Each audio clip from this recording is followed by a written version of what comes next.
ingin memberi Jena pelajaran tapi para pegawai mencegahnya. Hye-in jelas protes karena Jena yang memulai konflik. Sampai temannya Jena bilang jika para pegawai di sana dipekerjakan Jena. Tak ada satupun yang ada di pihaknya Hye-in yang kemudian diusir pergi. Pulangnya, Jena minta pembantunya dipecat karena membereskan kamarnya. Jena punya prinsip jika semua harus ada pada tempatnya, entah itu orang atau benda. Esok harinya, Jena menemui Nayeon yang yakin jika Hye-in sekarang pasti sangat kacau. Nayeon sudah menjalankan tugas sesuai perjanjian mereka. Setelah Nayeon pergi, Doeun muncul dan protes ke Jena atas apa yang dilakukannya di pesta semalam. Tapi Jena malah bingung dengan sikap Doeun yang membela parasit pendidikan setara. Doeun jadi minta Jena berhenti merundung seperti anak kecil, karena mereka seseorang hampir mati. Namun Jena malah menyarankan Doeun sebagai teman yang sudah bersama 18 tahun, Doeun sebaiknya tidak berkencan dengan rakyat jelata yang miskin. Karena jika Doeun tetap kukuh, maka Doeun akan berakhir sama seperti ibunya. Para masyarakat miskin hanya memanfaatkan mereka sebagai batu loncatan dalam masyarakat.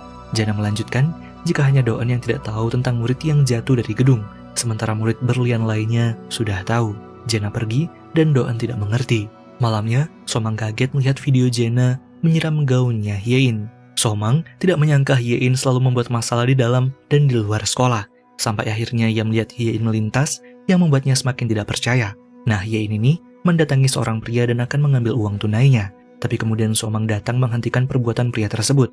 Somang mengira jika pria itu ingin membeli Hye-in.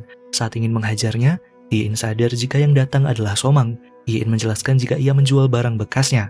Si pria jadi ikut kesal dan bilang jika ia ingin membelikan pacarnya barang milik Hye-in yang belum digunakan. Transaksi pun selesai. Hye-in minta maaf. Setelah itu ia pergi. Somang ingin minta maaf tapi Hye-in semakin emosi.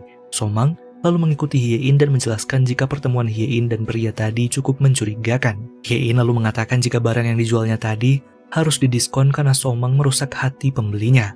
Hye-in tidak marah Somang salah paham. Hye-in kesal karena ia harus kehilangan uang 50 dolarnya. Hye-in menjelaskan jika ia harus berjalan malam itu padahal rumahnya jauh karena ia tidak punya uang. Hye-in pun mengungkit kembali kejadian di tempat pesta. Ia sangat jengkel dipermalukan dan ditertawakan semua orang. Dan lagi, Hye-in yakin hidupnya semakin kacau jika tidak mendapat uang untuk gaun tersebut. Hidupnya sekarang tergantung pada 8.000 dolar yang Somang dan anak orang kaya lain anggap receh. Hye-in pergi dan Somang semakin merasa bersalah. Somang jadi bertanya berapa yang Hye-in butuhkan. Mengira jika Somang akan meminjaminya, Somang lalu mengantarkan Hye-in pulang. Somang kasihan karena sebelumnya Hye-in mengaku tidak punya ongkos. Hye-in jadi mempertanyakan apakah Somang benar-benar murid SMA bangsawan atau justru murid program penyetaraan seperti dirinya. Somang pun bilang jika keluarganya bisa dengan mudah menyamai keluarga orang kaya lainnya. Tapi tak semua hidupnya indah. Di rumah, Hye-in mencari pekerjaan sampingan yang bisa menghasilkannya uang 8.000 dolar, tapi tak berhasil menemukan pekerjaan yang cocok. Esoknya, wali kelas menawarkan Hye-in program tunjangan beasiswa berupa rumah sewa, karena ada beberapa anak program penyetaraan yang tidak punya meja untuk belajar di rumah, sehingga mereka menyediakan program khusus tersebut. Setelah itu, Hye-in pergi, tapi jadi pusat perhatian, karena di punggungnya ada tulisan parasit pendidikan setara. Kemudian Jena muncul dan mempertegas walau Hye-in bisa lari sesukanya, tapi tidak akan mengubah betapa tidak berharganya Hye-in. Hye-in bingung, sejak awal kedatangannya selalu diomeli soal tahu diri. Hye-in sebenarnya sudah tahu diri, ia sudah sadar. Justru menurut Hye-in, Jena lah yang tidak sadar diri, karena sebagai kasta berlian, anak terkaya di sekolah, dan memiliki semua yang ditawarkan dunia, Jena seperti merasa minder dan terus mengincarnya, orang yang tidak punya apa-apa. Bahkan Jena rela menghabiskan waktu dan tenaga hanya untuk Hye-in. Jika Hye-in adalah parasit, seharusnya Jena tidak akan membuang waktunya yang berharga. Jena semakin kesal, dan Hye-in bilang jika ia tidak akan melawan jika Jena mengganggunya. Jadi anggap saja Hye-in tidak ada di sekolah, dengan begitu mereka berdua bisa tenang. Tapi Jena tidak terima dan tidak suka hal yang tidak pasti. Jena ingin Hye-in keluar dari sekolah, dan agar sepadan, Jena akan membayar seluruh uang ganti rugi gaun milik Nayeon. Setelah itu, Hye-in bisa keluar sekolah. Lagi pula Hye-in tidak akan bisa ganti rugi. Hye-in terdiam. Jena memberikan waktu 1 minggu, kemudian pergi. Sebelum jauh, Jena akan memberikan bonus jika Hye-in bisa keluar lebih cepat. Waktu pun berlalu. Hye-in masih belum memberikan jawaban apa-apa atas tawaran Jena. Sampai di tengah kebingungannya itu, Doeun menghampirinya. Doeun lalu mengantarkan Hye-in dan bertanya mengapa Hye-in datang ke pesta malam itu. Hye-in seharusnya tidak pergi ke tempat yang bukan dunianya Hye-in, memberikan kesempatan orang lain untuk merundung. Di sekolah bangsawan, orang seperti Hyein harus bersembunyi dan enyah dari hadapan semua orang. Doeun tidak bisa menunggu lagi dan minta diberitahu siapa orang yang ingin membunuh pacarnya. Hyein terdiam lama dan kemudian bertanya, apakah Doeun akan meminjaminya uang jika ia memberitahu? Doeun semakin tidak mengerti. Hyein seperti memerasnya sejak awal. Doeun malah membandingkan Hyein dengan pacarnya. Nama mereka mungkin mirip, tapi Hyein tidak sebanding. Pacarnya, walaupun dari program penyataraan tapi tidak menuntut apapun darinya. Hyein tidak mau membahas lebih lanjut dan tahu jika tidak akan dipinjami, Hyein minta diturunkan. Hyein melanjutkan perjalanannya, tapi kembali lagi dan mengatakan sejujurnya jika ia tidak pernah berniat mengungkap identitas pelakunya. Hyein sudah berjanji kepada direktur sekolah untuk merahasiakannya, tapi kenyataannya Hyein bahkan tidak jelas melihat wajah pelaku, yang pasti pelakunya adalah perempuan. Selain itu, Hyein mempertanyakan perkataan Doeun tentang mereka yang harus bersembunyi di sekolah bangsawan. Bagaimana pacarnya Doeun berakhir tragis jika harus bersembunyi.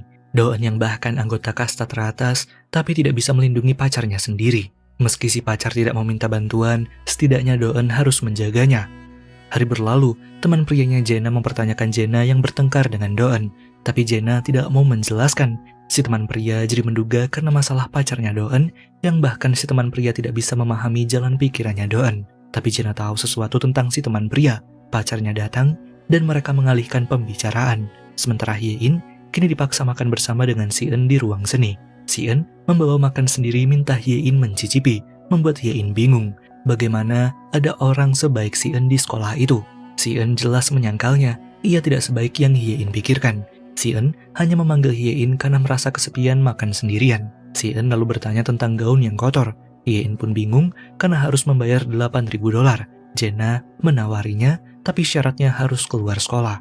Hyein mungkin setuju dengan penawaran tersebut, tapi Si-eun punya solusi dan memberitahu Hyein cara mendapatkan uang tanpa perlu keluar sekolah. Lanjut ke episode 8, Si-eun lalu menunjukkan seorang pria bernama Dukmin yang akan menjadi solusi bagi masalah Hyein. Tidak peduli Hyein butuh uang seberapa banyak, menurut Si-eun semua orang akan mengambil pinjaman kepada Dukmin. Nah, Dukmin ini tipe murid yang agak culun, tapi semua orang takut berurusan dengannya karena Dukmin ada di strata berlian. Hyein cukup iri dan yakin jika nama orang yang dalam daftar tersebut pasti menganggap $10.000 adalah hal kecil. Setelah itu Hyein dan Si-eun berpisah. Si-eun masih memandang nama donatur sekolah. Sementara Hyein mendapat pesan dari Dukmin yang mengajak ketemuan jika Hyein ingin uangnya. Hyein menurut datang ke suatu ruangan. Singkatnya, Hyein berhasil dipinjami $3.000. Hyein jelas sangat berterima kasih karena Dukmin bukan seperti murid yang lain yang menggunakan uang untuk menyalahgunakan kekuasaan. Hanya saja Dukmin membuat aturan, jika uang tidak dikembalikan dalam waktu seminggu, maka bunganya akan menjadi $2.000. Hyein jelas bingung, tapi Dukmin punya opsi lain. Hyein bisa bekerja dengannya, dengan begitu Hyein akan dibayar. Hyein mencoba menghubungi Si-eun tapi tak direspon, di mana Dukmin masih menunggu Hyein untuk segera keluar. Dukmin sudah menyiapkan kamera dan sekarang terpaksa Hyein keluar setelah memastikan jika tidak akan ada orang yang datang ke sana. Hyein disuruh menggunakan pakaian aneh dan Dukmin memfotonya. Di tempat yang berbeda, Doeun mengunjungi pacarnya yang masih tidak berdaya, mengingat kembali omongan Hyein tentang Doeun yang tidak bisa melindungi gadis yang disukai padahal ada di kasta atas. Doeun menjadi merasa bersalah karena selama ini tidak membantu pacarnya walau si pacar tidak bilang apa-apa. Sebelumnya, Doeun bertengkar dengan pacarnya karena si pacar tidak banyak cerita ke Doeun. Doeun ingin tahu siapa orang yang menyusahkan si pacar, tapi si pacar tidak ingin Doeun salah paham. Doeun masih tidak mengerti, si pacar seperti tidak mempercayainya. Bahkan karena membela si pacar, Doeun sempat bertengkar dengan Jaena untuk melindunginya. Doeun punya kuasa lebih dari cukup untuk membantu menyelesaikan masalah si pacar, tapi si pacar yakin jika sekarang Doeun tidak akan bisa membantunya. Doeun jadi kesal karena si pacar terus diam seolah-olah tidak memperbolehkannya membantu. Sekarang Doeun menyesali semuanya. Ia tahu jika si pacar bukan tidak memperbolehkannya membantu, tapi tidak tahu cara meminta tolong. Kembali ke Hyein, ia menuruti pose apa yang Dukmin perintahkan. Harga dirinya sudah tidak ada lagi. Sebenarnya Hyein cukup kesal, tapi setelah dipikir-pikir, sesi pemotretan itu bayarannya $3.000 per jam. Artinya Hyein sudah mendapatkan pekerjaan berpenghasilan tinggi. Namun Dukmin selalu minta ganti kostum melebihi perjanjian, membuat Hyein protes. Dukmin pun berjanji jika kostum itu adalah yang terakhir dan akan membayar Hyein lebih banyak. Hyein jadi menurut, namun saat ingin ganti pakaian, Dukmin minta gantinya di sana. Hyein protes, tapi Dukmin akan menambahkan $5.000 lagi. Sementara Doeun menyelidiki komputer ayahnya dan menyadari jika rekaman kamera CCTV sekolah sudah dihapus. Doeun jadi menduga jika ayahnya tahu pelaku yang sebenarnya. Sementara sepasang temannya Jae-na sekarang makan malam bersama sambil merencanakan perayaan hari 5 tahun pertunangan mereka. Si pria memberi kode untuk berhubungan intim karena zaman sekarang bercinta tidak harus saat mereka resmi menikah. Tapi si wanita menolaknya dan minta si pria tetap bersabar. Si pria jadi menurut dan berjanji akan mengadakan pesta yang mewah saat acara pernikahan mereka nanti. Si wanita pun bertanya, apakah si pria tidak melakukan hal dewasa itu kepada wanita lain? Si pria jelas membantahnya. Si wanita mengancam akan bunuh diri jika si pria ketahuan melakukan hal tersebut. Si pria lalu mendapat telepon dari temannya. Si pria kesal karena seharusnya mereka tidak teleponan. Penelpon ada masalah dan si pria tidak mau terlibat. Ia juga mempertanyakan bagaimana Jae-na bisa tahu tentang mereka. Si pria akan membunuh temannya jika pacarnya tahu hal itu juga. Ye-in juga ingat bagaimana pacarnya Doeun dulunya terjatuh. Ia masih sadar dalam keadaan sekarat dan memberikan Ye-in sebuah aksesoris. Ye-in benar-benar bingung dan panik, dan mimpi buruk itu membangunkannya. Ye-in jadi ingat akan aksesoris milik pacarnya Doeun yang terjatuh. Ye-in dulu sempat ingin memakainya sebelum pesta, dan sebelum-sebelumnya juga saat ditanya polisi keadaan Ye-in sangat panik. Ia bingung sehingga tidak menjelaskan apa yang sebenarnya ia terima dari pacarnya Doeun. Ia menyimpan aksesoris tersebut. Di hari berikutnya, ibu tirinya Jae-na yang sekarang menggunakan supir pribadi dipuji oleh rekan yang lain. Kehidupan si guru sekarang benar-benar berubah setelah menikahi ayahnya Jae-na. Dari jauh, Jae-na mengamati dan sangat tidak terima. Tapi si guru memastikan jika ia belum berubah, masih seperti dulu. Menurutnya, menjadi kaya tidak akan membuat seseorang istimewa. Si guru mencintai suaminya apa adanya. Si guru yang menyadari Jae-na mendekat, tapi Jae-na mengusirnya. Si guru khawatir dengan Jae-na yang tampak tidak baik-baik saja, tapi Jae-na tidak ingin si guru mengkhawatirkannya. Jae-na ingin si guru tahu diri dan bersikap sesuai posisi. Si guru lalu menyuruh temannya pergi duluan. Jae-na minta si guru bersyukur karena ia tidak menggunakan kekerasan fisik. Jae-na menyebut si guru pelakor. Kehamilan itu tidak akan mengubah status si guru. Si guru jelas tidak terima, tapi menanggapinya dengan santai. Ia bilang jika anaknya adalah laki-laki yang akan menjadi penerus perusahaan si ayah. Si guru tidak akan membiarkan Jae-na menghinanya lagi. Jadi sebaiknya Jae-na memanggilnya dengan benar. Si guru yang akan melahirkan adiknya Jae-na. Tiba-tiba Jae-na jadi panik. Ye-in lalu datang dan mengaku sebagai seniornya Jae-na. Si guru akan membawa Jae-na pulang, tapi Ye-in yakin Jae-na tidak menginginkannya. Jae-na minta dibawa menjauh dari si guru. Ye-in lalu membawakan air untuk Jae-na di ruang yang kosong. Ye-in pun sadar jika wanita tadi adalah ibu tirinya Jae-na seperti di sinetron. Ye-in menyebut jika Jae-na yang selama ini tidak terkalahkan tidak bisa berhadapan dengan si ibu tiri. Jae-na jadi semakin kesal, ia tidak mau dikasihani. Ye-in pasti berpikir jika hidupnya sekarang lebih baik, tapi tak mengubah jika hidup Ye-in lah yang paling menyedihkan. Jae-na lalu mengusir Ye-in pergi, dan Ye-in merasa Jae-na sudah salah paham. Kedatangannya bukan karena menghibur Jae-na. Ia lalu mengeluarkan $8.000 uangnya yang sebagian dihamburkan. Ye-in tahu Jae-na bersekongkol dengan Nayeon. Dan tadi, Ye-in hanya ingin membayar hutangnya, tapi malah dikira superior yang mau menghibur orang kaya. Bahkan di kondisi terburuknya Jae-na saat ini, kehidupan Ye-in jauh lebih berantakan. Ye-in sama sekali tidak merasa superior karena ia tahu sulitnya mencari uang. Jae-na bahkan tidak akan tahu bagaimana caranya mendapatkan uang yang Jae-na anggap receh itu.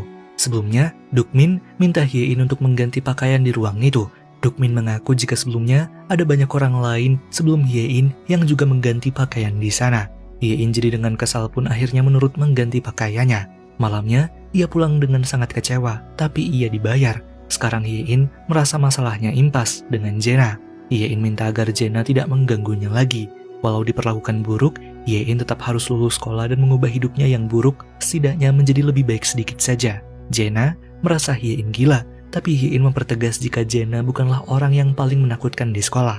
Karena orang yang paling menakutkan adalah orang yang tidak takut akan kehilangan apapun, seperti Ye-in saat ini. Ye-in juga yakin jika keluarganya Jae-na bangkrut, hidupnya tetap akan lebih baik daripada dirinya. Dan karena Ye-in sudah menepati janji, Ye-in ingin mereka akur dengan tenang. Siapa tahu nantinya Jae-na bisa mempekerjakannya. Ye-in sudah tidak punya harga diri. Ia sudah membuangnya sejak lama. Karena itu, Jae-na bukanlah tandingannya. Ye-in lalu pergi dan Jae-na tetap minta agar mereka tidak saling mengenal. Ye-in kemudian pulang sekolah dengan lebih lega. Setidaknya ia bisa fokus dengan kehidupan sekolahnya dari sekarang. Di hari berikutnya, semua orang jadi tidak ada yang mengganggu Ye-in atas perintah dari Jae-na. Tapi saat di kelas, Doeun mendekat dan beralasan jika ingin melindungi Ye-in agar tidak ada yang merundung Ye-in lagi. Ye-in jadi merasa Jaena yang memerintahkan hal tersebut, membuat Doeun bingung dan membantahnya. Doeun ingin tahu apa yang terjadi antara Ye-in dan Jaena, tapi Ye-in tidak mau membahasnya karena masalahnya sudah selesai. Ye-in juga minta maaf kepada Doeun. Setelah itu Doeun mengajak ketemuan, tapi Ye-in menolak. Doeun jadi memaksa Ye-in membuat seisi kelas bingung dengan apa yang Doeun lakukan. Ye-in juga bingung dan jadinya mengikuti Doeun keluar. Doeun akan melakukan apapun yang Ye-in inginkan. Ye-in semakin tidak mengerti. Ia sudah terbebas dari masalah, tapi Doeun seperti membawa masalah lain. Ye-in sudah memutuskan hubungan palsu mereka dan pergi, tapi Doeun tetap ingin tahu tentang pacarnya. Ye-in jadi protes. Ia akan mengikuti apa yang Doeun katakan sebelumnya. Ia akan bersembunyi di sekolah itu mulai sekarang dan minta mereka saling menjauh. Doeun pun bilang jika ayahnya orang yang menakutkan, apalagi jika tahu Ye-in rupanya tidak melihat pelaku yang sebenarnya. Ye-in jelas kembali ke Doeun. Ia merasa terancam dan takut akan dikeluarkan dari sekolah. Ye-in bingung dengan sikap Doeun sekarang, tapi Doeun tidak akan mengatakan apapun ke ayahnya, asal Ye-in menjelaskan petunjuk tentang pelakunya. Ye-in kuku tidak tahu pelakunya, tapi yakin jika orang itu adalah perempuan. Doeun akan mengawasi tindakan ayahnya untuk melihat orang yang dicurigai. Jadi untuk sekarang, Ye-in harus terus berkencan dengannya. Ye-in jelas kesal dan pergi. Ye-in tidak mau memikirkan omongan Doeun dan akan mencoba tenang. Namun ia mendapat video dirinya saat mengganti pakaian di tempatnya Dukmin. Sementara Jaena dan teman perempuannya bicara berdua. Si teman ingin Jaena membantunya memilihkan pakaian di acara tunangan mereka yang ke-5 tahun. Jaena jadi bertanya, apakah si teman serius ingin menikahi pacarnya? Jaena merasa si teman terlalu baik. Kemudian mereka melihat Ye-in yang tampak sangat murung. Jaena tidak akan berkonflik lagi dengan Ye-in karena Ye-in merepotkan. Si-eun lalu mengagetkan Ye-in. Jaena dan temannya sadar jika yang di sebelahnya Ye-in adalah Si-eun. Si-eun lalu bertanya ke Ye-in tentang masalah keuangan yang Ye-in akui jika ia sudah menyelesaikan masalahnya.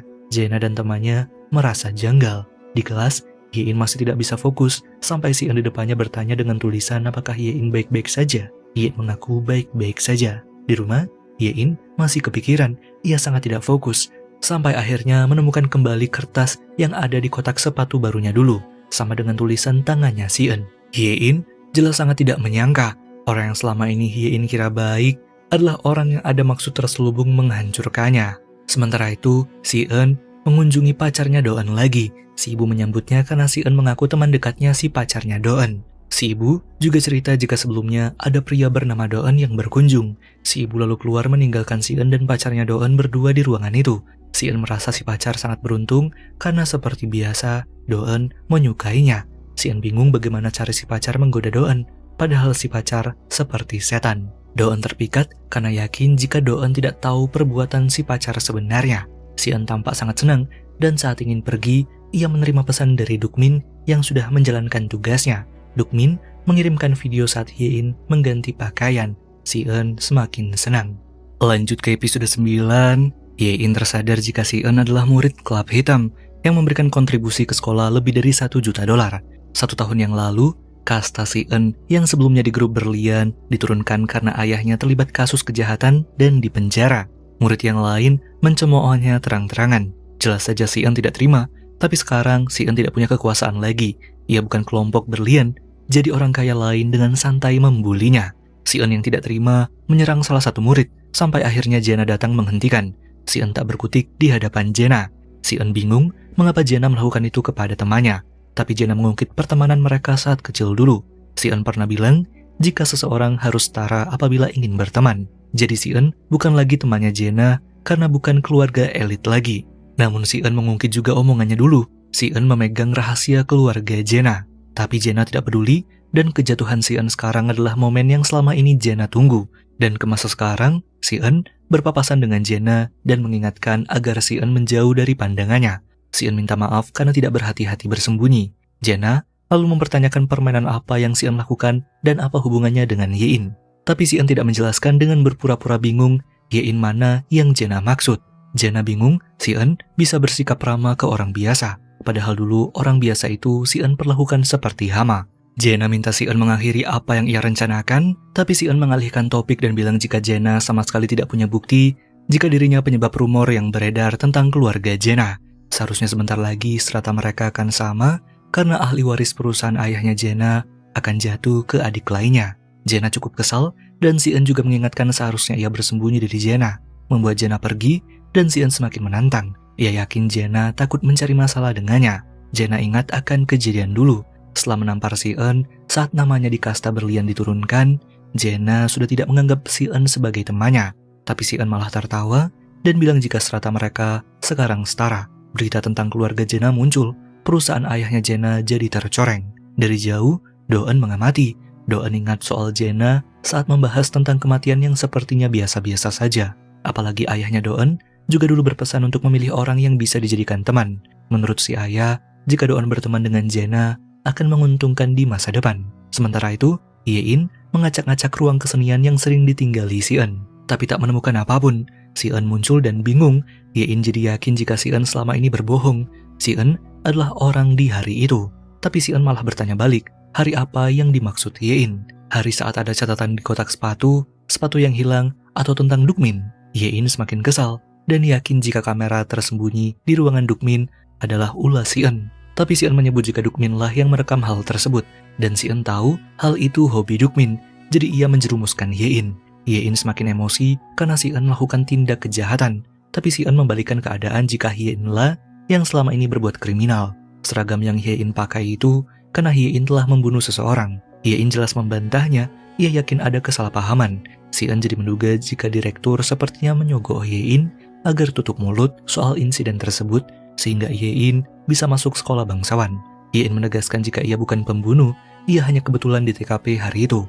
Dan lagi, Ye-in juga tidak tahu siapa pelakunya. Si-eun pun jadi minta Ye-in bersaksi karena dari pernyataan Ye-in barusan, Si-eun sudah tahu siapa pelakunya, yaitu Jenna. Di sisi lain, Do-eun mendatangi temannya Jenna, tapi karena ada Jenna, ia ingin pergi. Do-eun dan Jenna masih marahan, membuat kedua temannya bingung karena sikap kekanak-kanakan mereka. Jika ingin dimaafkan, Do-eun akan mengajak Ye-in datang ke pesta. Do-eun seperti sengaja membuat Jenna kesal, yang Do-eun duga karena Ye-in juga tidak kaya seperti pacarnya. Do-eun lalu bertanya apa yang Jenna benci dari pacarnya. Nah, jadi saat itu, Jenna mendatangi pacarnya Do-eun yang sebelumnya mengirimi pesan ancaman. Jenna kesal karena tak seharusnya murid miskin menyuruhnya datang. Tapi pacarnya Do-eun yakin jika pesannya lah yang berhasil memancing Jenna untuk datang. Pesan itu tentang guru bahasa Inggris mereka yang akan berhenti mengajar karena dirumorkan akan menikah dengan pengusaha kaya. Seolah-olah pacarnya Do-eun sedang membicarakan ayahnya Jenna. Pacarnya Do-eun memastikan jika hanya ia yang menyadari rumor tentang ayahnya Jenna, karena pacarnya Do-eun sempat melihat supir pribadinya Jenna menjemput ibu guru beberapa kali saat larut malam. Anak-anak yang tidak terlahir kaya waspada dengan lingkungan mereka. Sepatu yang orang kaya pakai juga ingin mereka pakai. Rumah yang orang kaya tinggali ingin mereka miliki juga. Supir yang sering mengantarkan, mereka juga ingin merasakannya. Begitulah pikiran orang miskin yang ingin menjadi kaya. Jenna masih tidak mengerti apa yang sebenarnya pacarnya Do-eun inginkan. Si pacar pun jadi minta kekayaan yang dimiliki Jenna. Dan sekarang, Jenna masih belum bisa menjelaskan alasannya membenci pacarnya Do-eun. Sedangkan Si-eun menjelaskan jika Jenna sangat membenci pacarnya Do-eun. Jenna adalah orang yang paling menakutkan dan pasti ingin pacarnya Do-eun mati. Ye-in masih tidak menyangka dan sangat bingung apakah pacarnya Do-eun memeras Jenna. Ye-in ingat konfliknya dengan Jenna saat pertama kali bertemu. Ye-in jadi yakin bukan Jenna pelakunya karena tidak mengenalinya. Tapi Si-eun yakin jika Jenna hanya berpura-pura. Itulah alasan mengapa Jenna mengganggu dan ingin Ye-in pergi. Ye-in punya alasannya, tapi tak bisa ia jelaskan. Si-eun pun memutuskan agar Ye-in tetap membuat Jenna yang bertanggung jawab atas kecelakaan pacarnya Do-eun. Si-eun ingin Ye-in bersaksi dan menyalahkan Jenna. Ye-in jelas tidak mengerti dan merasa Si-eun sudah gila. Ye-in tidak akan berhubungan dengan Si-eun lagi dan anggap mereka tidak saling mengenal. Ingin pergi, tapi Si-eun mengancam akan menyebarkan video jika Ye-in tidak menuruti perintahnya. Si-eun sudah membayar Dukmin untuk mendapatkan video tersebut. Si-eun bisa dengan mudah mempublikasikan di internet dan hidup Ye-in akan hancur seketika. Si-eun melanjutkan jika Ye-in rela melepas pakaian hanya demi $5.000 dan juga pindah ke sekolah bangsawan setelah melihat seseorang terjatuh. Si-eun tertawa puas melihat Ye-in yang tidak bisa lagi berkutik. Ye-in bingung mengapa Si-eun jahat padanya. Ia tidak merasa membuat kesalahan dan Si-eun hanya ingin Ye-in mematuhi perintahnya. Sementara Jenna menjenguk ibunya yang di rumah sakit. Mereka bernostalgia dan tertawa bersama. Jenna memuji keadaan si ibu yang terlihat lebih membaik. Namun saat ingin pergi, Jenna melihat goresan luka di lengan si ibu. Jenna lalu mendengar telepon dari asistennya yang akan mengadakan rapat, mendiskusikan perusahaan yang sedang tidak baik-baik saja. Mereka mungkin akan mempertimbangkan putra yang akan lahir sebagai pewaris perusahaan. Malamnya, Hye-in pulang dengan sangat sedih. Si-eun menghubunginya dan memberikan Hye-in waktu untuk berpikir. Hye-in tidak mengerti mengapa Si-eun sangat ingin menyalahkan Jae-na, tapi jika ia tidak menurut, maka hidupnya akan semakin hancur.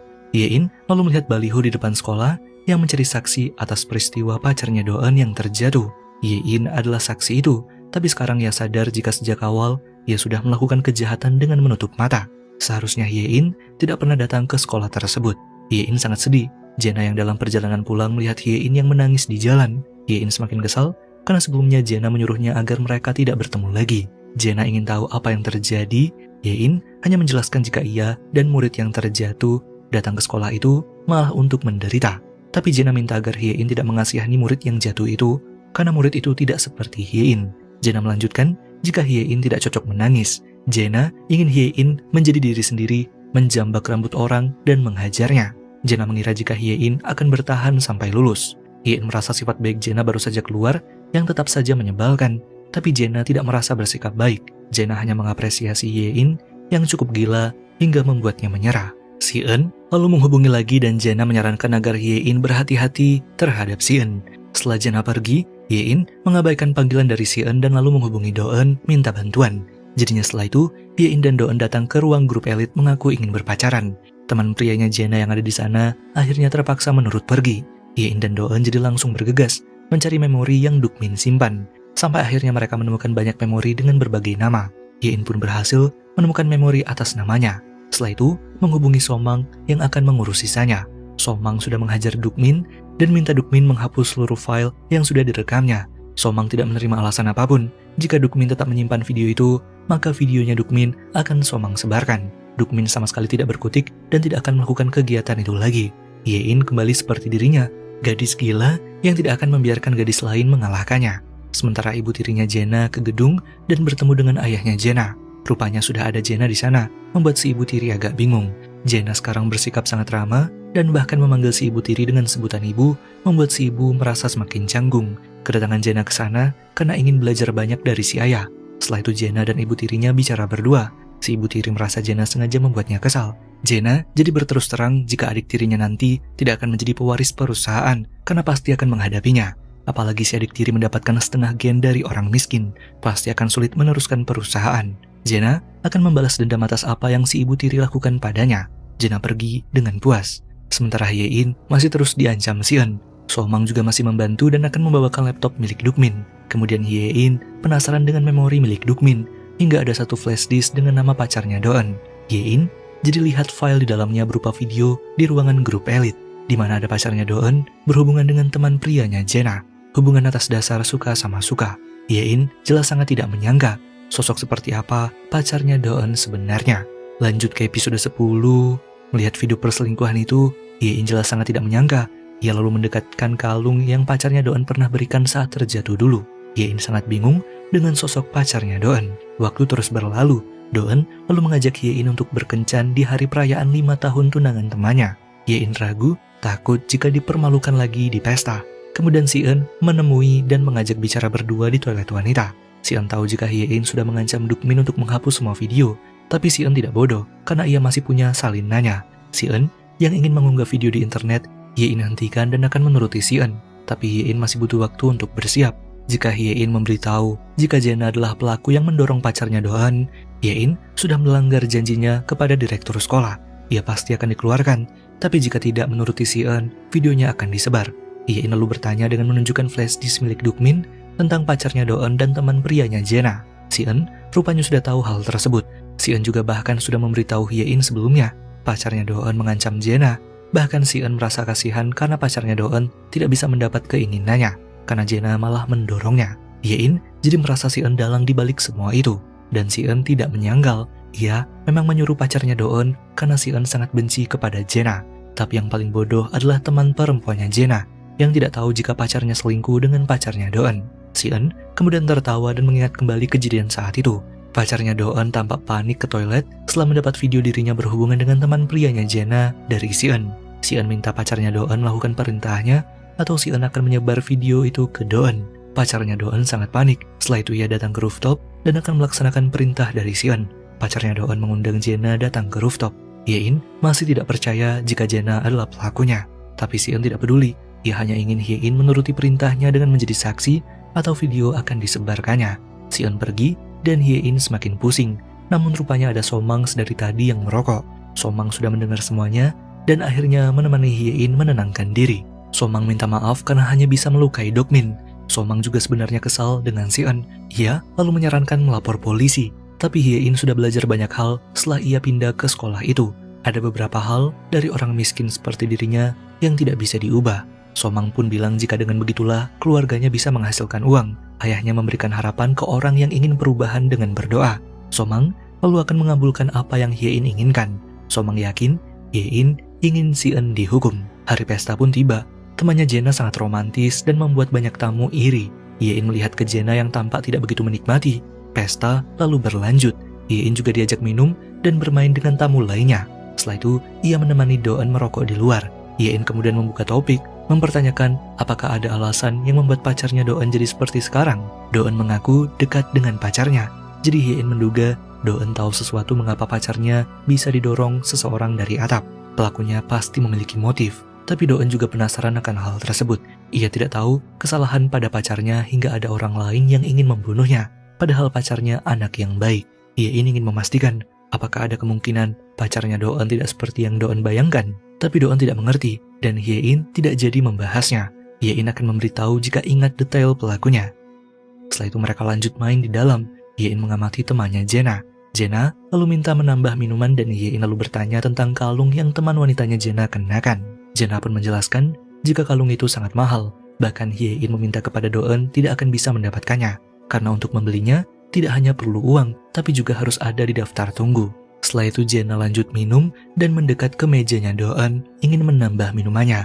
Do-eun mempertanyakan Jae-na yang tidak merundung Hye-in, membuat Jae-na agak jengkel karena diawasi. Jae-na jadi bilang jika selera Do-eun sepertinya memang gadis-gadis miskin. Do-eun minta Jae-na menjaga mulutnya. Jae-na jadi bilang jika Do-eun mengingatkan akan ibunya. Do-eun malah mengira jika Jae-na terlalu mabuk, membuat Jae-na semakin emosi. Kekesalannya tidak tertahan lagi, dan mengungkit pertemanan mereka selama 18 tahun harus kacau karena Do-eun memihak gadis miskin. Do-eun jelas tidak terima orang-orang mendekat. Do-eun jadi menuduh Jae-na sebagai pelaku yang mendorong pacarnya karena Do-eun tahu jika Jae-na sangat membenci pacarnya. Jae-na jelas tidak terima keributan itu coba dilerai. Jae-na pun jadi menjelaskan dosa pacarnya Do-eun yang mencoba memerasnya dan tidak hanya memeras Jae-na saja tapi juga memeras teman prianya itu karena pacarnya Do-eun dan si teman pria melakukan hubungan. Keadaan semakin kacau, Jae-na pergi. Hye-in bingung di tengah situasinya sekarang. Nah, jadi sebelum-sebelumnya, pacarnya Do-eun ini bukannya sedih setelah mendapat videonya. Ia malah senang. Ia jadi mengirim video tersebut kepada teman prianya Jae-na. Pacarnya Do-eun yang ingin diberi kesempatan hidup menjadi orang kaya, tentu mengancam orang-orang kaya untuk memenuhi hasrat tersebut. Setelah itu, ia mengancam Jae-na juga. Ia ingin memiliki apa yang Jae-na miliki. Jae-na jelas menolaknya. Jae-na minta pacarnya Do-eun untuk menjauhinya dan teman-temannya. Jae-na juga minta si pacar tidak mempermainkan Do-eun karena Jae-na tahu jika si pacar itu sudah berhubungan dengan teman prianya. Si pacar mengaku tetap mencintai Do-eun dan merendahkan Jae-na yang kebetulan terlahir dari keluarga kaya jadi bertingkah arogan. Menjadi kaya tidak membuat Jae-na lebih baik, tapi pacarnya Do-eun juga ingin mengubah hidupnya. Setelah itu, teman wanitanya Jae-na kesal dengan Jae-na yang sudah mengacaukan pestanya. Jae-na minta maaf karena ia tidak ingin teman wanitanya terluka dan hidup dengan pria yang salah. Tapi si teman wanita malah tertawa karena sebenarnya ia sudah tahu pacarnya selingkuh. Mereka semua punya rahasia, sama seperti Jae-na yang menyembunyikan rahasia ayahnya. Si teman sangat kesal kepada Jae-na dan pergi. Jae-na tidak mengerti, sekarang ia yang ingin pulang dikagetkan dengan Hye-in yang minta diberi tumpangan ke rumah. Hye-in lalu mengajak Jae-na ke kamarnya. Tempat yang kecil dan berbeda dari tempatnya membuat Jae-na merasa asing. Hye-in lalu menunjukkan kalung mahal yang membuat Jae-na bertanya dari mana Hye-in mendapatkannya. Kalung itu sama dengan kalung milik teman perempuannya Jae-na yang sebelumnya sempat Hye-in lihat.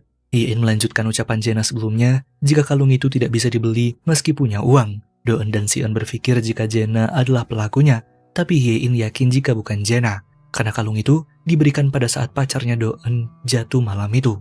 Sekarang Jae-na tahu siapa pelakunya. Nah, jadi teman perempuannya Jae-na kan sebelumnya mendapat kalung dari pacarnya karena mengaku jika kalung miliknya hilang. Selama ini si teman wanita tahu jika pacarnya selingkuh dan bersikap biasa saja di hadapannya. Si teman wanita menahan kekesalannya Tapi si wanita agak lega karena pacarnya tidak akan bersama pacarnya Doeun lagi. Jadi malam itu, si teman pria mendapat ancaman akan datang. Tapi yang datang rupanya si teman wanita. Ia langsung kesal ke pacarnya Doeun yang merebut pacar orang lain. Perkelahian pun terjadi di antara mereka. Temannya Jena yang sangat agresif tak sengaja mendorongnya terlalu keras. Pacarnya Doeun terjatuh. Si teman sangat panik dan tidak menyangka. Ia gemetaran dan menangis. Kemudian perlahan melihat ke bawah. Ada Hye-in di dekat pacarnya Doeun. Hye-in juga ikut panik dan hanya melihat siluet dari jaraknya itu. Di hari berikutnya, Si-eun masih mengancam. Hari terakhir, Hye-in harus membuat keputusan sampai jam 12 malam nanti. Seseorang lalu masuk ke kantor direktur sekolah. Temannya Jena juga sekarang bertengkar, tapi akhirnya mereka balikan lagi. Mereka masih melanjutkan hubungan dan saling memaafkan. Dan saat malam, Hye-in minta Si-eun menunggunya. Hye-in akan bicara baik-baik di sekolah untuk membuat kesepakatan baru. Tapi Si-eun sudah sangat kesal karena waktunya sudah banyak terbuang. Ia sudah tidak membutuhkan Hye-in lagi dan kemudian mengupload videonya Hye-in. Hanya saja tak lama orang lain yang mengajak Si-eun ketemuan datang. Si-eun langsung didorong. Sementara Hye-in yang baru sampai sekolah dan akan menemui Si-eun dikagetkan dengan seseorang yang terjatuh lagi. Hye-in sangat panik. Ia merasa dejavu. Si-eun terluka parah. Hye-in yakin jika sekolah itu pasti dikutuk. Tak tahu siapa orang yang membuat Si-eun terjatuh. Dan di sisi lain, Doeun menjenguk pacarnya yang masih belum sadar. Doeun ingin mendapat penjelasan dari pacarnya sendiri tentang rumor yang beredar. Doeun cukup kecewa dan kemudian pergi.